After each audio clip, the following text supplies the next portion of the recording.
السلام علیکم ورحمۃ اللہ وبرکاتہ۔ بسم اللہ الرحمن الرحیم۔ الحمد للہ رب العالمین، والصلاة والسلام علی سید الانبیاء والمرسلین وعلی آلہ وصحبہ اجمعین، اما بعد۔ محترم ناظرین و سامعین، آج ہم رمضان المبارک کے ایک اہم ترین عمل روزے سے متعلق کچھ مسائل آپ حضرات کی خدمت میں رکھیں گے۔ آج کا ہمارا مسئلہ ہے حالت روزے میں غسل کرنا، یعنی کیا روزہ دار روزے کی حالت میں غسل کر سکتا ہے؟ تو شریعت مطہرہ نے اس سلسلے میں جو رہنمائی فرمائی ہے، قرآن و سنت کی روشنی میں جو مسائل مستنبط کیے گئے ہیں، اس کا خلاصہ یہ ہے کہ روزے کی حالت میں بلا کراہت غسل کرنا جائز ہے۔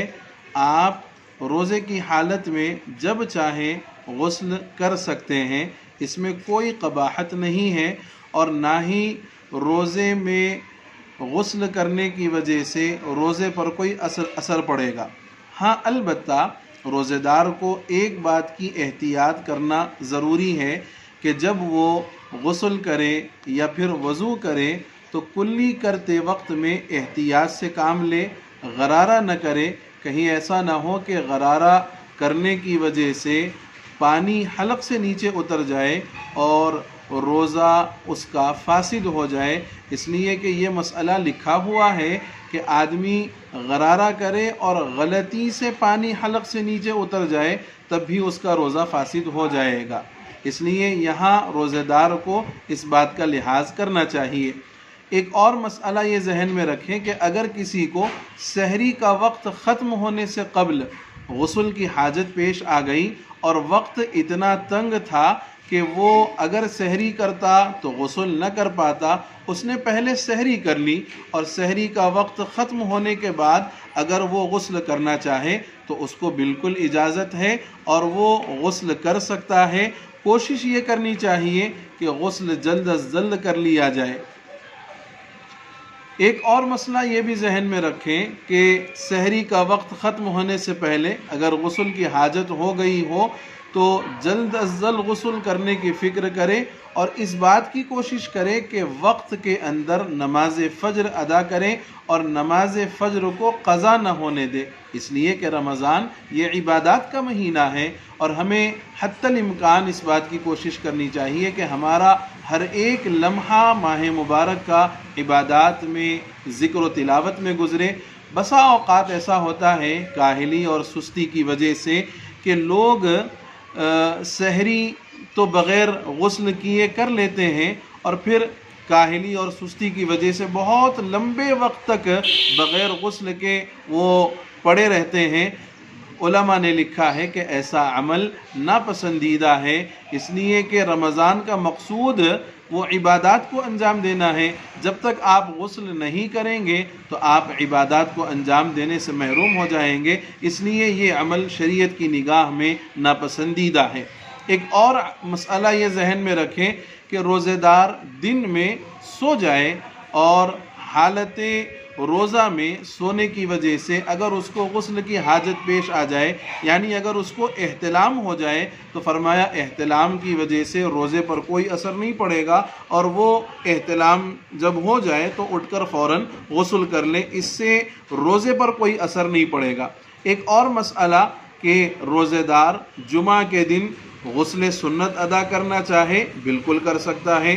اسی طریقے سے صاف صفائی کے لیے، طہارت کے لیے یعنی پاکیزگی اور ٹھنڈک حاصل کرنے کے لیے غسل کرنا چاہے، اس کی بھی اس کو اجازت ہے، اس سے بھی روزے پر کوئی اثر نہیں پڑے گا۔ اب چونکہ ہمارا یہ رمضان گرما کے موسم میں آ رہا ہے، گرمی سخت ہے، کبھی پیاس کی شدت بھی ہو جاتی ہے اور روزے دار کو اپنے روزے کو باقی رکھنے میں دشواری محسوس ہوتی ہے۔ وہ چاہتا ہے کہ صرف ٹھنڈک حاصل کرے اور کوئی مقصد نہیں ہے اس کا۔ وہ ٹھنڈک حاصل کرنے کے لیے اگر غسل کرنا چاہے، شرعاً اس کی اجازت ہے، وہ کبھی بھی غسل کر سکتا ہے عام طور پر لوگوں میں یہ مشہور ہے کہ نہیں 12 سے پہلے تک نہا لینا چاہیے، ظہر سے پہلے تک نہا لینا چاہیے، ایسی کوئی قید، ایسی کوئی تحدید شریعت مطہرہ نے نہیں لگائی ہے۔ ہمیں بھی ان چیزوں میں پڑھنے کی ضرورت نہیں ہے۔ شریعت نے جب اجازت دی ہے، یہ باب میں وسعت ہے، آپ جب آپ کو ضرورت محسوس ہو آپ اپنا استحبابی غسل کر سکتے ہیں، ٹھنڈک کے لیے، گرمی بھگانے کے لیے آپ غسل کر سکتے ہیں۔ ایک آخری مسئلہ، روزہ نام ہے 3 چیزوں سے رکنے کا: کھانا، پینا اور اپنی خواہشات نفسانیہ کو پورا کرنا، اس سے رکنا، یہ 3 چیزوں سے رکنے کا نام ہے۔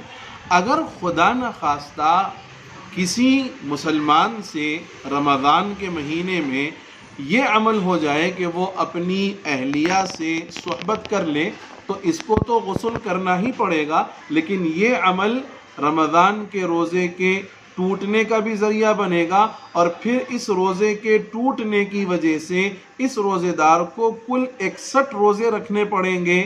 ایک تو روزہ اس روزے کی قضا کے عنوان پر، اور 60 روزے بطور کفارے کے اس کو لگاتار رکھنے ہیں، یعنی درمیان میں کوئی دن چھوڑے بغیر، گیپ دیے بغیر 60 دن مسلسل روزے رکھنے ہیں۔